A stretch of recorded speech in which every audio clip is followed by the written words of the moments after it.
안녕하세요. 독서 경영 시간입니다. 이경채 작가입니다.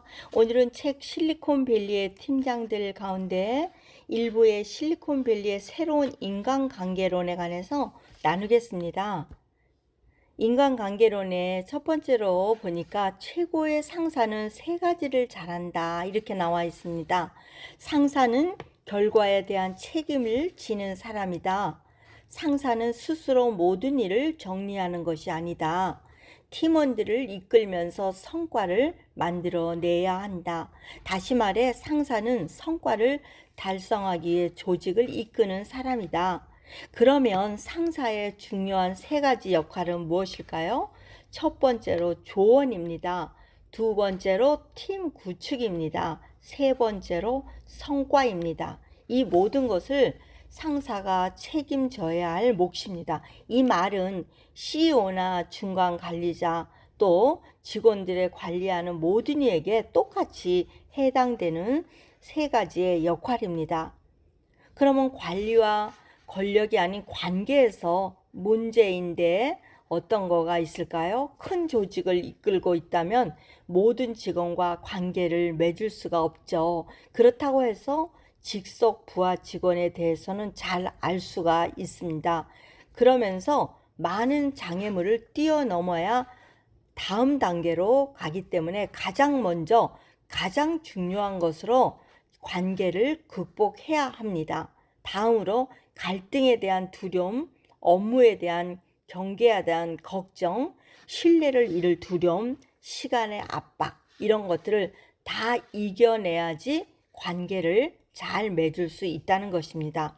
그러면 관계의 핵심이 무엇일까요? 관계는 상사가 자기 일의 책임을 잘 완수할 수 있는지도 결정이 지어집니다. 그것이 첫 번째로는 모든 직원이 올바른 방향으로 나아가도록 피드백, 칭찬과 지적을 잘 적절하게 주고받는 문화를 구축해야 합니다.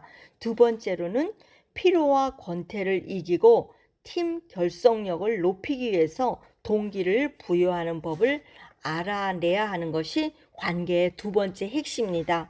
세 번째 핵심은 협력하고 목표를 달성하기입니다. 그렇게 관계에는 모든 일의 핵심이 있는데 자신으로부터 이어지는 것이 관계의 팀과 조언과 성과와 이 모든 것들이 문화로 이어지는 것입니다. 강력한 관계 없이도 이러한 책임을 완수할 수 있다는 생각은 최악이죠. 책임과 관계 사이에는 선순환이 존재하기 때문입니다. 피드백을 자유롭게 주고받을 수 있는 분위기를 조성해야 되고요. 올바른 임무를 올바른 자리에 배치하는 것, 또 자기 혼자서 할 수 없기 때문에 이런 성과를 협력해서 성취하는 관계를 구축하는 것이 중요합니다.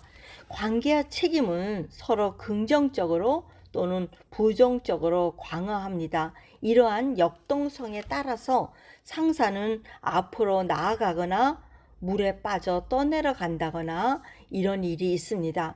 상사와 직원의 관계는 그 직원과 부하 직원과의 관계에서 팀 문화에 중대한 영향을 미치게 됩니다. 그런 직원과 인간적인 신뢰관계를 구축하는 역량을 비롯해서 모든 것이 결정이 됩니다. 이러한 관계를 정의하는 것은 대단히 중요한 일입니다. 상사와 직원 관계는 우리가 일상에서 경험하는 개인적인 관계와 크게 다르지 않습니다. 대부분 사람들은 이러한 관계를 구축하기 시작할 때 길을 잃어버립니다. 왜냐하면 솔직하지 않고 겉모습을 가지고 있기 때문이죠. 그래서 완전히 솔직함이 올바른 길로 안내해 줄 것입니다. 그러면 완전한 솔직함은 무엇인가요? 상사와 직원 사이에 필요한 새로운 관계 원칙으로 또 직원과 상사 사이의 관계에서 잘 연결될 때 긍정적으로 작용하는 관계가 두 가지 요소가 있습니다. 첫 번째 요소는 업무적인 관계를 넘어서는 것입니다. 이는 혼자서 일을 처리하는 것이 아니라 일을 직원들과 함께 공유하고 직원들도 함께 하도록 격려하는 노력을 말하는 것입니다. 비즈니스 관계를 넘어서 개인적으로 깊은 관계를 솔직하게 하는 것이죠. 이런 것을 관계의 요소를 개인적인 관심이라고도 부릅니다. 두 번째 요소는 성과가 좋을 때나 나쁠 때나 직원에게 피드백을 전하는 노력을 말하는 것입니다. 대부분의 상사는 책임을 수행하는 과정에서 많은 어려움을 겪기도 하죠. 직원에게 부정적인 피드백을 전하는 것이 꽤나 힘든 일입니다. 힘든 피드백을 전달하려는 노력이야말로 상사가 직원에게 직접적인 관심을 갖고 있다는 사실을 보여줄 수 있는 가장 좋은 방법입니다. 그래서 이러한 요소를 직접적 대립이라고도 부릅니다.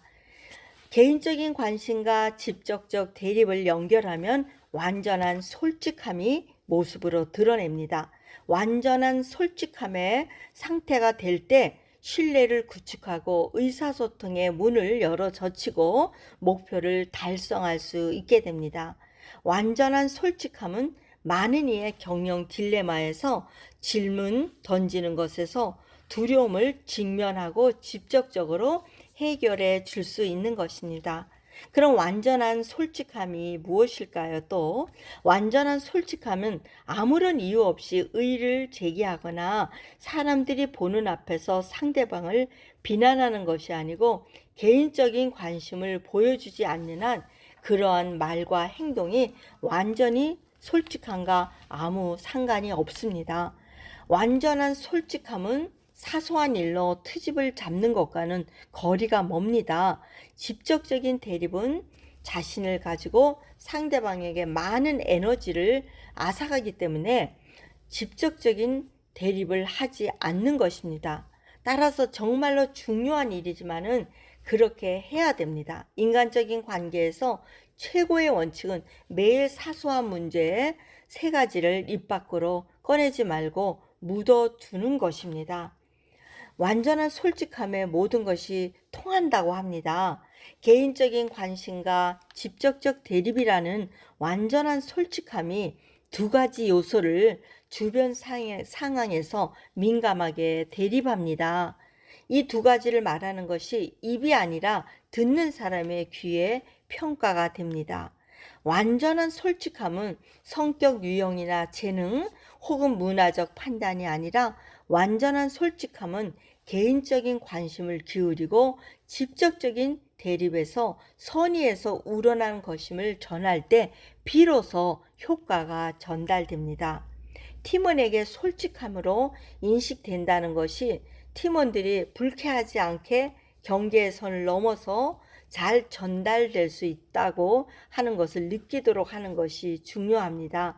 그래서 우리가 관계에서 실리콘밸리의 팀장들이 이렇게 성공할 수 있는 인간관계의 책을 낸 것처럼 우리도 똑같이 관계에서 잘 할 수 있는 조언을 하고 구축을 하고 성과를 내고 관계를 잘 맺는 핵심을 잘 알아서 모든 일에 내가 맡은 일에 성과가 일어나기를 함께 응원합니다. 저도 많이 도움이 되는 책이었습니다. 네, 독서 경영 시간이었습니다. 행복하세요. 샬롬.